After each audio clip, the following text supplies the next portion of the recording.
Hi guys, welcome back to the Drive Life channel. In today's video we're going to be giving you a bit of an update on the S80. Now this car hasn't been on the channel much and well, we've done a lot of shorts with the car, but it hasn't been a full length video, so I thought it was definitely worth doing, especially now we've sort of got a few updates to go on it. As you can see today it's covered in sand from the Sahara. Apparently it's all fallen down and rained, and we've had a bit of a heat wave and it's absolutely trashed it, so it definitely needs a wash.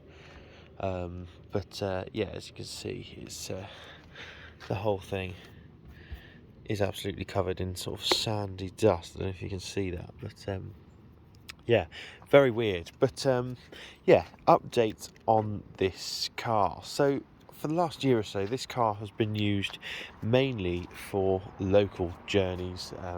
Mrs. DL has been driving it probably as much as I have. I've been driving our big Sprinter van here up and down the country, and therefore this has only really been a weekend car for me, and I've missed driving it. I've missed driving it a lot.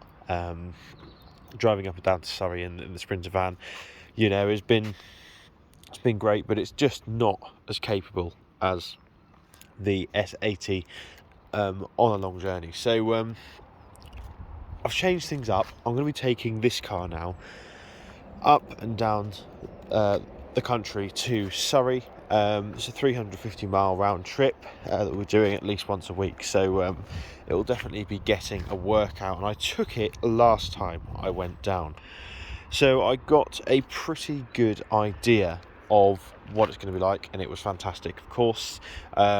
So let's just give you let's start this update with a fuel economy update, what the car has been doing, then we'll go through what needs doing and maintenance, etc. If I can get in, the other part's quite close to the car.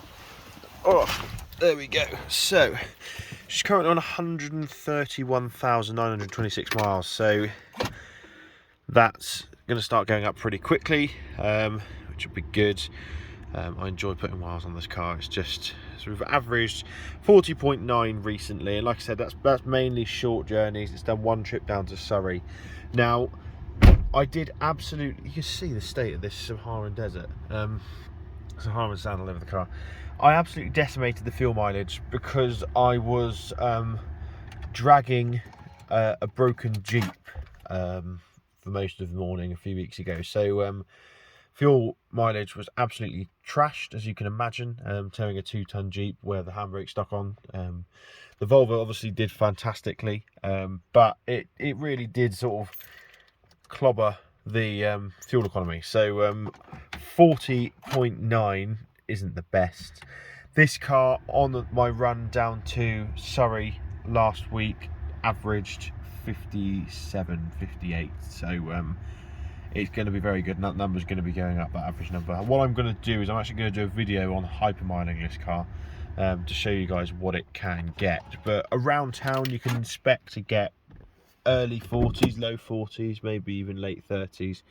But on a run, 50 plus, which is nice. Now, 130,000 miles means we've got a few bits to do maintenance-wise. It's nearly due. Well, I changed the oil at 129,000, so in probably 2,000 or 3,000 more miles I'll change the oil on it. But also it's probably due a new air filter. I need to get that done. Well, I need to do that. I'm going to just flush the coolant as well on it, make sure that's all good. I did it a couple of years ago, but it's just nice to keep it on top. I've been topping it up with distilled water rather than, well, the sort of coolant friendly water rather than the appropriate things of antifreeze, just because it's been dropping slightly. I've got a slight leak in the heater matrix, which means it's, yeah, just losing a little bit of coolant here and there. Not enough to cause any issues, but I'm just conscious that I've been filling it up with the deionized water rather than the proper mix. So I need to sort that out. But the big one is going to be the transmission. I'm going to change the transmission fluid and give that a proper flush. Now, according to service records on this car, it was done at 70,000. This car's now done 60,000 miles since then, so actually 60 there. I'm going to get that done, and I've noticed a few little things, just mainly little hesitations around the gear changes. It's only sometimes it happens when you're uphill. It almost feels a bit like a misfire, but it's where the gearbox is almost a bit unsure whether to change gear. It's never done that before, so I'm convinced it's going to be gearbox fluid related. We're going to drop that, get all that flushed out, and give it a new batch, which I think will help the car tremendously, and just preserves the gearbox. The thing is, they say it's sealed for life, but it really isn't. You do need to sort of look after these things, these transmissions. Otherwise, they're a very, very, very good transmission. Very solid. They're fairly smooth. They're one of these transmissions that are sort of a bit overbuilt, so you suffer on smoothness and efficiency, but prioritize reliability. A bit like a Toyota Land Cruiser. You know, it's not good at fuel economy or like supreme smoothness, but it will last forever. It's a bit like this gearbox. So yeah, we're going to get that done. Like I said, 132,000 we're at nearly. I think probably in 3 months or so we'll be at 135, 136,000. We're probably going to be doing 20 to 30,000 miles a year in this car, which is exactly what it loves. I've noticed as well a little hack to improve fuel economy massively on the sort of motorway runs is to run with the aircon off completely.